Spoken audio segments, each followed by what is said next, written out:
Hello student. तो आज हम लोग क्लास 10th मैथमेटिक्स में क्वाड्रेटिक इक्वेशन शुरू करने जा रहे हैं। तो आप देखिए क्वाड्रेटिक इक्वेशन क्या होता है, आइए समझते हैं इसको। तो क्वाड्रेटिक इक्वेशन को समझने के लिए क्या करेंगे हम, सबसे पहले हमें पता है क्वाड्रेटिक पोलिनोमियल के बारे में। क्वाड्रेटिक पोलिनोमियल, ठीक है। क्वाड्रेटिक पोलिनोमियल वो होता है जिसकी डिग्री जो होती है वो दो होती है, ठीक है। जैसे एक्स स्क्वायर प्लस 1 इसकी degree 2, x square plus 7x plus 4 इसकी डिग्री 2, एक्स स्क्वायर माइनस 4 इसकी डिग्री 2। तो ये सभी के सभी क्वाड्रेटिक पोलिनोमियल हैं, ठीक है। अब यहाँ देखते हैं कि क्वाड्रेटिक इक्वेशन क्या होती है। क्वाड्रेटिक इक्वेशन तो ये है क्वाड्रेटिक पोलिनोमियल्स। अगर हम इसको जीरो के इक्वेट कर देंगे, जीरो के इक्वल कर देंगे, तो ये बन जाएगी क्वाड्रेटिक इक्वेशंस। ये भी क्वाड्रेटिक पोलिनोमियल है। इसको अगर हम जीरो के इक्वल कर देते हैं तो ये बन जाएगी क्वाड्रेटिक इक्वेशंस। और ये भी x square minus 4 equal to 0 कर दिया जाए, ये बन जाएगी क्वाड्रेटिक इक्वेशन बन जाएगी। तो अब यहाँ पर आप देखिए कि अगर हमारे पास px एक है, if px is a quadratic polynomial, then तब px equal to 0, this is called quadratic equation। अगर px क्वाड्रेटिक पोलिनोमियल है तो इस क्वाड्रेटिक पोलिनोमियल को 0 के इक्वल कर देंगे तो वो क्वाड्रेटिक इक्वेशन हो जाएगा। तो हमें पता है कि जो क्वाड्रेटिक जो पोलिनोमियल होता है उसका जनरल फॉर्म कैसा होता है, x square plus b x plus c where a is not equal to 0। ये जनरल फॉर्म होता है क्वाड्रेटिक पोलिनोमियल का।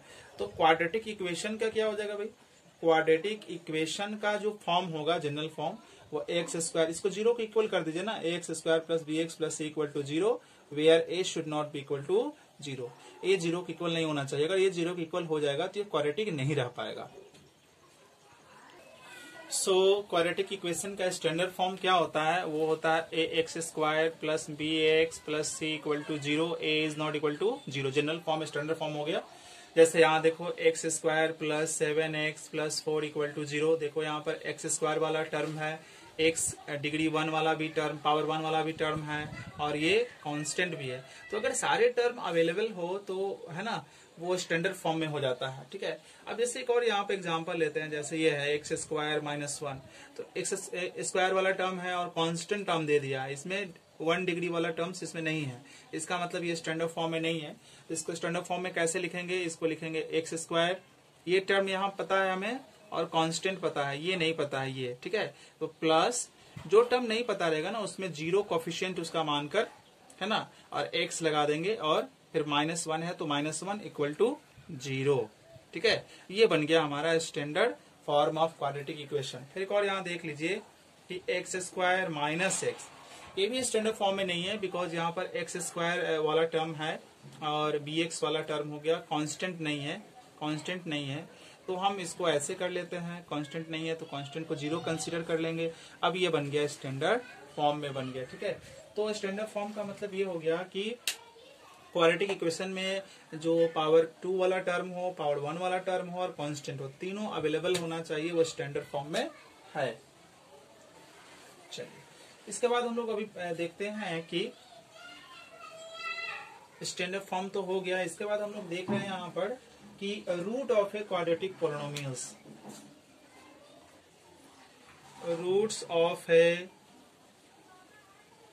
Quadratic polynomials, roots of a quadratic polynomial, ठीक है। Roots of a quadratic polynomial, जैसे देखिए roots of a quadratic polynomial क्या हो गया। तो सबसे पहले हम इसके लिए क्वाड्रेटिक इक्वेशन कर देते हैं, quadratic equation, not polynomial, quadratic equation. तो क्वाड्रेटिक इक्वेशन एक कंसीडर करते हैं, ठीक है ना। जैसे हमारे पास क्वाड्रेटिक इक्वेशन है एक्स स्क्वायर, उसके बाद x square plus 4x plus 4 equal to 0। और यहाँ पर हम x की वैल्यू एक मान लेते हैं कि x की वैल्यू मैंने मान लिया -1।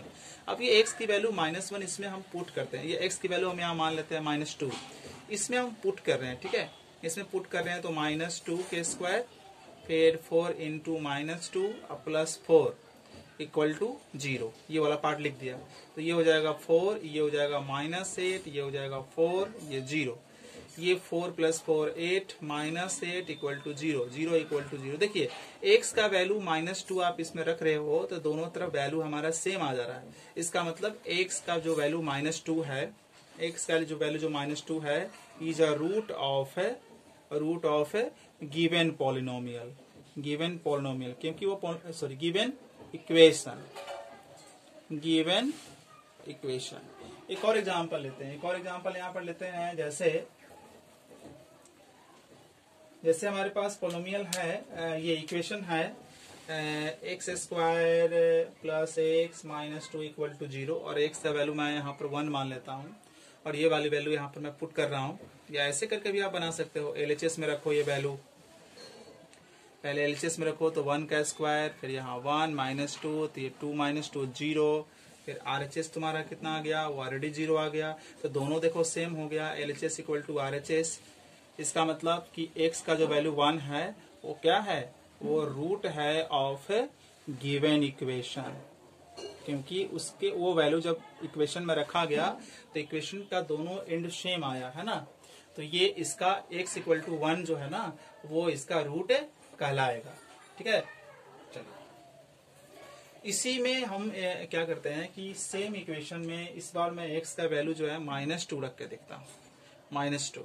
तो LHS -2, LHS हमारा क्या है, LHS हमारा है x स्क्वायर प्लस x -2, यहाँ रखते हैं वैल्यू, -2 के स्क्वायर -2 सब x की जगह -2 रख दीजिए, ये 4, ये -2 तो 4 - 4 डेट इज इक्वल टू 0। अब आ जाइए RHS में आ जाइए, 0 हो जाएगा आपके इस तरह से। तो फिर देखिए दोनों हमारा सेम आ गया, LHS इक्वल टू RHS। तो क्या कहेंगे, हम ये कहेंगे कि x equal to -2 is a root of a given equation.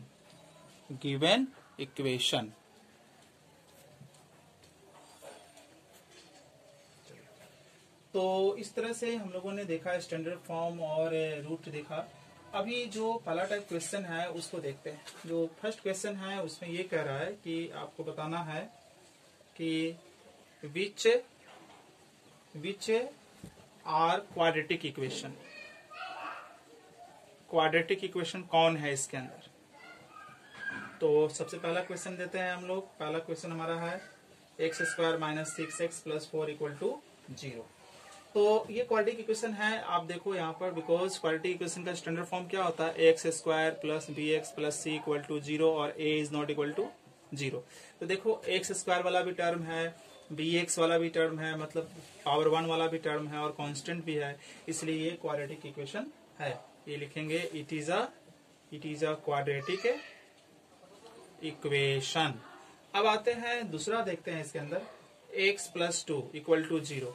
Definitely देखो जो क्वाड्रेटिक इक्वेशन होता है उसका जनरल फॉर्म होता है standard form x square bx plus c equal to 0 और a is not equal to 0। यानी कि आपको ये देखना पड़ेगा कि जो डिग्री होनी चाहिए वो 2 होनी चाहिए। सिंपल सी बात, इसकी डिग्री 1 है ना, डिग्री 1 है, ठीक है, डिग्री इसकी 1 है और क्वाड्रेटिक इक्वेशन की डिग्री 2 होती है। यहाँ पर डिग्री 1 है, इसलिए ये इट इज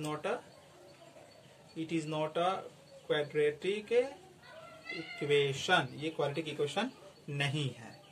चलिए एक और यहाँ पर क्वेश्चन लेते हैं, थर्ड नंबर क्वेश्चन लेते हैं, उसको डिस्कस करते हैं। थर्ड नंबर जो क्वेश्चन है वो है x plus 1/x equal to 1 और x is not equal to 0। तो इसको ऐसे कर दीजिए ना, x/1 कर दीजिए, 1/x कर दीजिए, ये 1, ये एलसीएम यहाँ पर x, तो ये हो जाएगा x square plus 1 equal to 1/1 कर देते हैं, क्रॉस मल्टीप्लाई यहाँ से, x square plus 1 equal to x, ये इधर लेकर आएंगे तो -x प्लस 1 इक्वल टू 0। अब आप देखो क्वाड्रेटिक इक्वेशन का स्टैंडर्ड फॉर्म से इसको कंपेयर करो। भाई डिग्री तो 2 है, तो और सारे टर्म है ना। सबसे इंपॉर्टेंट चीज होता है डिग्री आप देख लीजिए, डिग्री 2 है और इक्वल टू 0 होना चाहिए, क्वाड्रेटिक पॉलिनोमियल हो गया आपका। तो डिग्री 2 है, इक्वल टू 0 है, इसका मतलब है ये है ना, बाकी कुछ देखने की जरूरत नहीं है। ये it is a quadratic equation. चलिए question number 4, x square plus 8x equal to 0। ये भी आपका क्वाड्रेटिक है, बिकॉज आप देखो x square plus b x plus c equal to 0 और a is not equal to 0। Max जो डिग्री है वो 2, इसकी डिग्री 2 तो है।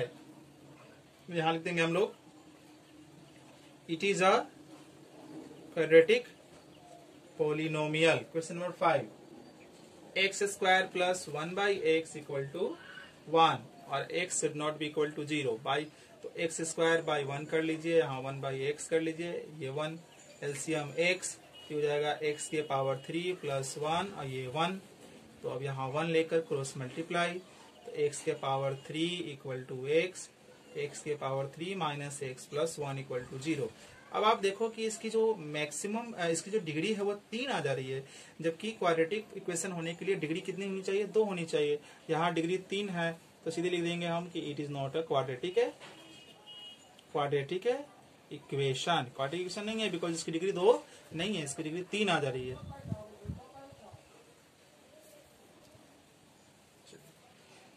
इसके बाद यहाँ देखते हैं क्वेश्चन नंबर 6 देखते हैं, x square plus 2 root x plus 1। ठीक है, 2 रूट प्लस 1। ये तो आप इसको गौर से देखिए कि भी इसका एक्स स्क्वायर, इसको थोड़ा सा हम सॉल्व करते हैं। एक्स के ऊपर रूट है, तो रूट हटाएंगे तो एक्स के ऊपर 1/2 हो जाएगा। ठीक है, पहली बात कि आपको ये तो पोलिनोमियल है ही नहीं, ये पोलिनोमियल ही नहीं है, क्योंकि आपको पता है कि पोलिनोमियल जो होते हैं, पोलिनोमियल जो होता है उसका जो पावर होता है ना, उसका पावर जो होता है वो नॉन नेगेटिव होता है, यानी कि होल नंबर होता है। तो ये होल नंबर नहीं है ना, तो इसलिए हम बोलेंगे कि it is not a polynomial, it is not a polynomial, ये पोलिनोमियल नहीं है। तो पोलिनोमियल नहीं है तो डेफिनेटली जो है ना, पोलिनोमियल नहीं है तो सिंपल सी बात, ये इक्वेशन भी नहीं होगी आपका, है ना। पोलिनोमियल नहीं है तो इक्वेशन भी नहीं होगी। It is not a quadratic equation. देखिए इक्वेशन एक्चुअली क्या होता है, कोई पोलिनोमियल को 0 पे इक्वल कर देते हैं तभी इक्वेशन बनती है। तो इक्वेशन बनने के लिए जरूरी है कि वो पोलिनोमियल होना चाहिए। ठीक है, वो question number 7, 4x square plus 6x plus 1 equal to x square plus 2x plus 3। तो x को इधर, सभी टर्म को इधर लेकर आ जाइए, तो 4x ये हो जाएगा 4x square plus 6x plus 1 minus x square minus 2x minus 3 equal to 0। तो 3x square plus 4x minus 2 equal to 0। आप देखो कि हमारे पास एक ऐसा इक्वेशन मिल गया जिसकी डिग्री 2 है, यानी कि it is a quadratic polynomial.